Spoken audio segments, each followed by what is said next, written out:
नमस्कार, हमारी खास पेशकश वर्ल्ड वॉरियर में आपका स्वागत है। आज हम बात करेंगे सबसे बड़ा युद्ध का जो मोर्चा है, जो पिछले 3.5 सालों से चल रहा है।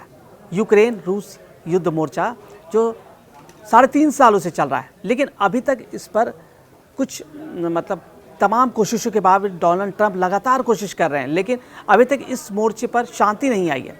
फिलहाल अच्छी खबर यह है कि गाज़ा में युद्ध विराम हो चुका है। पहले दौर का जो युद्ध विराम हो चुका है, अदला बदली भी हो जाएगी बंदूकों की, और गाज़ा में शांति भी स्थापित होने के राह पर चल चुका है गाज़ा।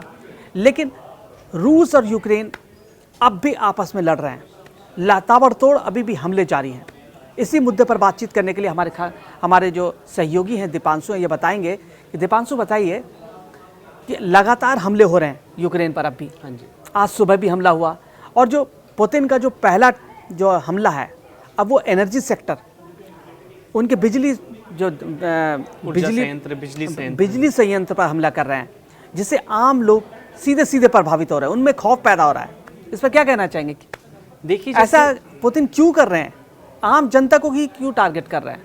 क्योंकि एक तरह से पुतिन भी जानते हैं कि किस तरीके से जो रूस यूक्रेन युद्ध है वो लंबा खिंचता चला जा रहा है, क्योंकि यूक्रेन को पूरे पश्चिमी देश जो है पश्चिमी सहयोग कर रहे हैं, पूरे तरह से सहयोग मिल रहा है, अमेरिका का हो, बाकी यूरोपीय देशों को, नाटो का हो, क्योंकि उनको डर सता रहा है कि जिस तरह से रूस आगे बढ़ रहा है, हमले कर रहा है, कहीं नाटो पे हमले ना हो जाए। जिस तरह से कहीं खबरें आई थी कि पोलैंड पे खतरा मंडराने लगा, खबरें वहां पे हुआ था, घुसपैठ करने की कोशिश। इसी वजह से एक तरह से रूस ने अपनी स्ट्रेटेजी बदली है। अब एक तरह से जो ह्यूमन से, जो आम जनता से, जो यूक्रेन की जनता से जो कनेक्टेड जगह हैं, जो चीजें हैं, उन पर हमला कर रहे हैं। जो सबसे बड़ा अटैक जो आज हुआ है वो यूक्रेन के एनर्जी सेक्टर पे हुआ है, जो एक तरह से ठप पड़ गया है। बहुत बड़े एरिया पर ब्लैकआउट छा गया है, क्योंकि वहाँ बिजली नहीं है। अब एक तरह से वहाँ सर्दियों का मौसम की शुरुआत हो गई है, और जिस तरह से सर्दियों के मौसम में ये एनर्जी सेक्टर का बहुत इंपॉर्टेंट रोल रहता है और बहुत प्रभावित होगा। वहाँ पे बिना एनर्जी के तो कुछ होगा ही नहीं। इतना भयानक वहाँ ठंड होती है, बर्फबारी होती है। अगर वहाँ पे गैस का जो प्रभाव को रोक दिया गया, गैस का जो पाइपलाइन पर हमला कर रहे हैं, वो लगातार बिजली पर संयंत्र को पूरी तरह से नस्ते नाबूद कर रहे थे। वो भी कहाँ कर रहे हैं पता है? कीव में कर रहे हैं, राजधानी कीव के पास हमले कर रहे हैं।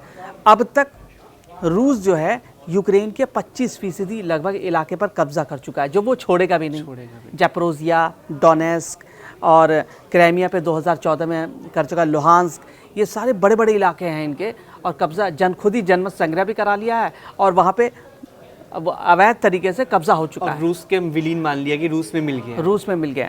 तो अब ये बताइए कि कैसे गाज़ा युद्ध, तो लग रहा है कि अब वो निपट गया है 2 साल के युद्ध के बाद। अब गाज़ा शांति के राह पे जा चुका है, ऐसा नज़र आ रहा है। फिलहाल तो यही नज़र आ रहा है। लेकिन ये यूक्रेन और रूस का जो अगला मोर्चा है, यहाँ पे कब शांति आएगी? हमारे जो शांति दूत हैं डोनाल्ड ट्रंप, जिसको मैं लगातार बोलता आया हूँ, नहीं मिला उनको आज शांति नोबेल पुरस्कार। लगातार वो मांग कर रहे थे, उसके बावजूद नहीं मिला। अब वो ऐसी क्या भूमिका निभाएंगे कि पुतिन जो है, अभी तक उनकी बात नहीं मारे, कई दौर की बातचीत हो चुकी है उनसे, फ़ोन पर भी हो चुकी है, वो अलास्का में भी हो चुकी है, लेकिन अभी तक शांति नहीं आ पाई है यूक्रेन और रूस में। आखिर कैसे दुनिया को एक और जो युद्ध क्षेत्र है वहाँ शांति स्थापित हो और दुनिया को राहत मिले? हमें समझना होगा कि जो रूस यूक्रेन युद्ध है वो बहुत पुराना है, लेकिन जिस तरह से हाल ही में जो शुरू हुआ, जिसको दो साल हो गए, हाल तो नहीं कहेंगे, कई वर्षों से जो चल रहा था गाजा युद्ध, वो शांति की राह उसमें उम्मीद दिख गई है, जिस तरह से सीज फायर डील पर एक तरह से स्वीकार कर लिया गया है। तो यहाँ समझना होगा कि यहाँ ट्रंप का भी योगदान रहा है, चाहे अब इसको हमें माने या ना माने। ट्रंप ने जिस तरह से एक प्रेशर क्रिएट किया है, हमास को धमकी दी हो, या फिर पर्दे के पीछे से नेतन्याहू को भी कहा गया होगा कि एक तरह से तुम्हें इजराइल को भी थोड़ा पीछे बैक स्टेप लेना पड़ेगा, क्योंकि गाजा में जिस तरह से कत्ले आम मच रहा था, एक तरह से बद से बदतर हालात हो गए थे। तो उस स्थिति को देखा गया कि एक तरह से यूरोपीय देशों ने, पश्चिमी देशों ने भी प्रभाव, एक तरह से प्रेशर डाला इजराइल पर भी और गाजा में भी, जिस तरह से कि हमास को भी दबाव बनाया जा सके। लेकिन वो दबाव जो है ना, वो रूस पे नहीं बन रहा। रूस एक तरह से खुलेआम, एक तरह से पुतिन क्लियर संदेश दे चुके हैं कि वो यूक्रेन को अब छोड़ने वाले नहीं है। वो या तो अपने में ही मिलेगा, वो नाटो में तो बिल्कुल जाने के लिए देने नहीं चाहते, इच्छुक ही नहीं है। तो यानी यहाँ पर क्या है, ट्रंप का जो एक एक एक्टिवनेस है वो नहीं दिख रही है। ट्रम्प दिखा तो रहे दुनिया में कि मैं रूस यूक्रेन युद्ध रोकना चाह रहा हूँ, लेकिन वही दूसरी तरफ उस पर एक्शन करते हुए दिख नहीं रहे हैं। मतलब उनका बस वो बयानबाजी ही रह जाती है, वो जमीनी हकीकत नहीं दिख रही है। इस वजह से गाजा युद्ध जहाँ शांति की तरफ आगे बढ़ चुका है, लेकिन अभी भी अटका हुआ है रूस यूक्रेन युद्ध। क्यों? क्योंकि इसमें जो पश्चिमी देश है उनकी इन्वॉल्वमेंट ज्यादा है, जिससे से यूक्रेन, नाटो ये सब करीब करीब है। इस वजह से रशिया का जो एक एग्रेशन है वो दिख रहा है, साफ झलक रहा है। लेकिन गाजा वाले केस में अगर हम दोनों को इक्वली मान के देखें, एक कंपैरिजन करें, तो गाजा वाले केस में ट्रम्प भी चाहते थे कि रुके, ट्रम्प भी चाहते थे और नाटो देश, यूरोप देश भी चाहते थे कि रुक जाए, क्योंकि हमने यूनाइटेड नेशन की कई जो बैठकों में देखा था कि ब्रिटेन जैसे देश, फ्रांस जैसे देश फिलिस्तीन को मान्यता देने की बात कर रहे थे, ट्रम्प नहीं मान रहे थे। लेकिन यहाँ पे वो गाजा युद्ध रोकने के लिए इच्छुक थे, यानी नाटो यानी एक तरह से पश्चिमी देश चाहते थे कि रुके। लेकिन यहाँ पे अगर हम रशिया यूक्रेन की बात करें तो रशिया यूक्रेन में होता दिख नहीं रहा है, क्योंकि नाटो भी कूदा हुआ है और ट्रम्प भी चाह रहे हैं। तो इस वजह से एक तरह से कंफ्यूजन क्रिएट हो रखी है और इससे नुकसान किसको हो रहा है? अल्टीमेटली यूक्रेन के लोगों को हो रहा है। रूस की सेना की जो सबसे बड़ी साजिश है यूक्रेन के खिलाफ कि यूक्रेन की ऊर्जा संरचना को वो कमज़ोर करना चाहते हैं, यही रूस की रणनीति का हिस्सा है। जेलेंस्की ने भी कहा है कि मॉस्को मतलब रूस जो है अराजकता फैलाने की कोशिश कर रहा है यूक्रेन में। रूस और यूक्रेन के बीच लंबे समय से संघर्ष चल रहा है और जो सुबह भी बड़े हमले हुए, कीव के पास हड़कंप मच गया और हमले के दौरान एक इमारत में आग लग गई, एक एनर्जी साइट्स को निशाना बनाया गया जिसमें उसके कई हिस्से उसके तबाह हो गए, बिजली गुल हो गई। और वहाँ के जो मेयर थे, जो कीव के मेयर थे, वो उन्होंने भी कहा कि जो ये कायरतापूर्ण हत्या है, एक ऐसे जो आम जनता की ज़रूरत की चीज़ों पर आप लगातार हमले कर रहे हो, आम जनता की मतलब मौत का कारण बन रहे हैं आप, मौत का कारण बन रहे हैं आप, ऐसा क्यों कर रहे हैं? कि मुझे जो नज़र आ रहा है 3.5 साल से मैं जो वॉच कर रहा हूँ इस युद्ध को, पुतिन का यही टारगेट है कि जो भी यूक्रेन के लोग हैं वो अपना इलाका छोड़ के निकल जाए, चाहे वो युद्ध उसकी सेना कर दे या धावा बोल के वहाँ के बिजली संयंत्र और रहने की स्थिति ही ना छोड़ी जाए कि वहाँ की जनता वहाँ रह सके।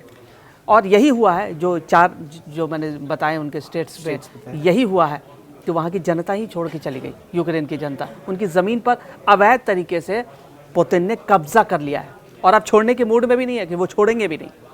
जिस तरह से हमने गाजा युद्ध में देखा कि नेतन्याहू का जो एग्रेशन था वो एक तरह से उन पे तानाशाह के आरोप लग रहे थे, जैसे हिटलर की तरह वो एक तरह से बम गिरा रहे हैं राहत शिविरों पर, सेम वैसे ही हम देख रहे हैं कि यहाँ पुतिन भी जो है उनका भी वो रूप दिख रहा है कि वो किस तरह से हावी है यूक्रेन पर। वो ये नहीं देख रहे हैं कि मैं आर्मी पे अटैक कर रहा हूँ, वो उन जगहों पे अटैक कर रहे हैं जहाँ पे मानव बस्तियां हैं। राजधानी कीव जो सबसे महफूज माना जाता है, किसी भी देश की राजधानी सबसे इंपॉर्टेंट होती है, वहां पर अगर हमला हो रहा है ये बहुत बड़ी बात है, बहुत बड़ा संदेश देने की कोशिश है कि हम राजधानी पर भी हमला करने में सक्षम है। और वहां के एनर्जी सेक्टर पे हमला करना ये बहुत बड़ी बात है, क्योंकि अगर हम बॉर्डर स्टेट की माने तो चलो किनारे बॉर्डर स्टेट है तो वहां पे हमले हो सकते हैं, लेकिन राजधानी में घुसकर जिस तरह से रूस हमले कर रहा है वो क्लियर मैसेज है कि यहाँ पर यूक्रेन में जो है हालात और बिगड़ने वाले हैं और ये सर्दियां जो है यूक्रेन के लोगों के लिए बहुत मुश्किल भरी होने रहने वाली हैं। अभी तक के जो 2-3 साल गुजर चुके हैं, निकल चुके हैं, लेकिन ये जो सर्दी हैं उन पर बहुत हावी रहेगी। रूस जो है वो एनर्जी साइट्स को निशाना बना रहा है, पिछले कुछ हफ्तों से लगातार बना रहा है।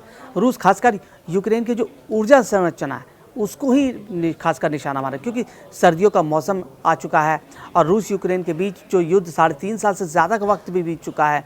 पिछले कई हफ्तों से बड़े बड़े मिसाइल और ड्रोन हमले में यूक्रेन के कई मुख्य गैस उत्पादन की जो सुविधाएं हैं उसको भारी नुकसान हुआ है।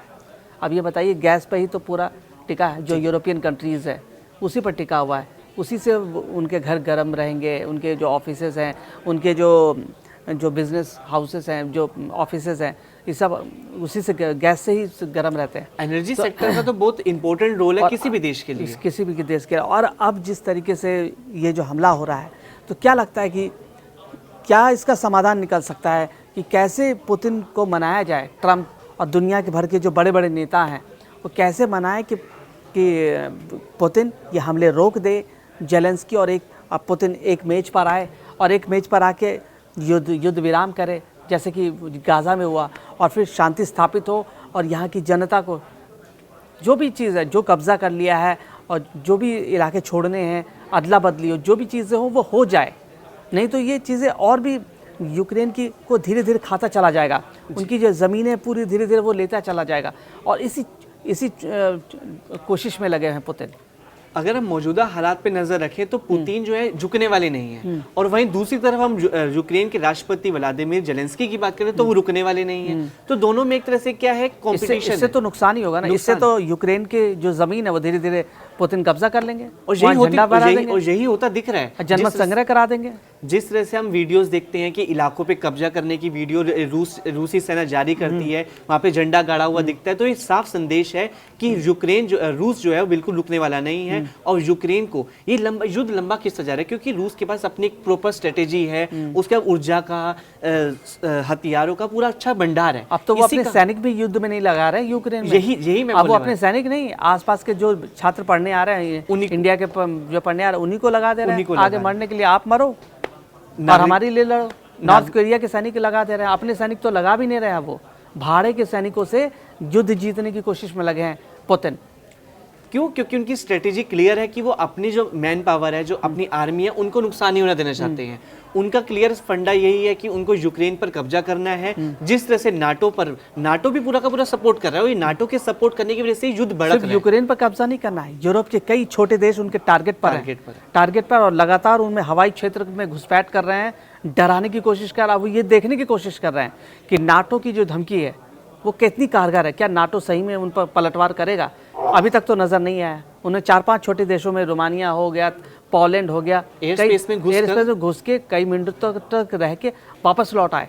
ये ललकार है, यही रूस के आज के जो रूस है वो बदल गया है। और उनकी रूस की स्ट्रेटेजी क्लियर है कि अगर रूसी जो एरिया है, जिस तरह से रूस क्लियर शुरुआत से बोलता आ रहा है कि यूक्रेन हमारा हिस्सा है, चाहे वो अलग एक देश के रूप में मान्यता है, लेकिन वो रूस जो है शुरुआत से ही बोलता जा रहा है कि यूक्रेन हमारा हिस्सा है और वो नाटो में बिल्कुल मिलने नहीं देगा। क्योंकि नाटो में अगर यूक्रेन मिल जाता है तो वो नाटो और करीब आ जाएगा रूस के, और रूस के करीब आ जाएगा तो एक तरह से और दोनों में दुश्मनी जो है वो एकदम पीक पे पहुंच जाएगी। पोलैंड में भी नाटो देश है, तो रूस के करीब ही है वो। लेकिन और यूक्रेन आ जाएगा तो और क्लियर हो जाएगा और नजदीक आ जाएगा और बाउंड्री और बढ़ जाएगी। जो नाटो एक तरह से, जिस तरह से बोला जाता है, पोलैंड में अमेरिका के बहुत से एयर बेसिस हैं, वो एयर बेसिस का मकसद ही है कि रूस पर प्रभाव डालने के लिए, प्रेशर क्रिएट करने के लिए।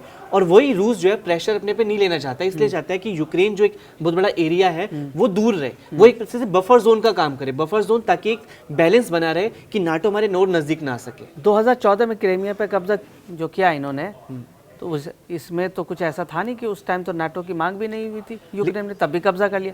उनका तो एक ही कोशिश है कि ज़्यादा से ज़्यादा यूक्रेन के हिस्सों पर कब्जा कर लो, वहाँ के संसाधन को इस्तेमाल कर लो। जो डोनेस्क है, सबसे ज़्यादा संसाधन है वहाँ पे, संसाधन है, मिनरल्स हैं, जिस पर वो कब्जा कर बैठा है। पुतिन सिर्फ अपना एरिया नहीं देख रहे, वो फायदा भी देख रहे हैं कि कहाँ से मुझे फायदा मिल सकता है। जो रिसोर्सेज, मिनरल्स की आप बात कर रहे हैं, मारियोपोल जो है वो उनके लिए बहुत इंपॉर्टेंट स्ट्रैटेजी वाला जगह है, जिस पे कब्जा करके उन्होंने उस शहर को वापस बसा दिया 1 साल के अंदर। आप बिलीव नहीं करोगे, अभी आप तस्वीरें देख लो, अब पहले की तस्वीरें, जब युद्ध जब हुई थी तब की तस्वीरें, बहुत ही ज़बरदस्त चेंजेस आई है। जिस तरह से ट्रम्प, अगर हम याद करें थोड़ा सा पुरानी बात को, ट्रम्प जब मध्यस्थता की बात कर रहे थे, मीडिएटर की भूमिका निभा रहे थे, तो वो भी इन इलाकों पे नजर रख रहे थे, ताकि ये इलाकों पे से जो रिसोर्सेज है, जो नेचुरल रिसोर्सेज है, बहुत बहुमूल्य चीजें हैं यहाँ पे, कीमती जो चीजें मिल सकती हैं, वो अपने पास रख लें। लेकिन वो चीज सफल नहीं हो सका। तो रूस की क्लियर एक स्ट्रेटेजी है कि हमें यूक्रेन पे कब्जा तो करना है और उन इलाकों पे कब्जा करना है, खासतौर से जहाँ से मिनरल्स मिल सके, क्योंकि रूस को बहुत नुकसान भी पहुंचा है। वो भी चीजें अभी बंद पर्दे में है, लेकिन उसको भरपाई करने के लिए उसको कहीं ना कहीं से तो रिसोर्सेज लेने पड़ेंगे।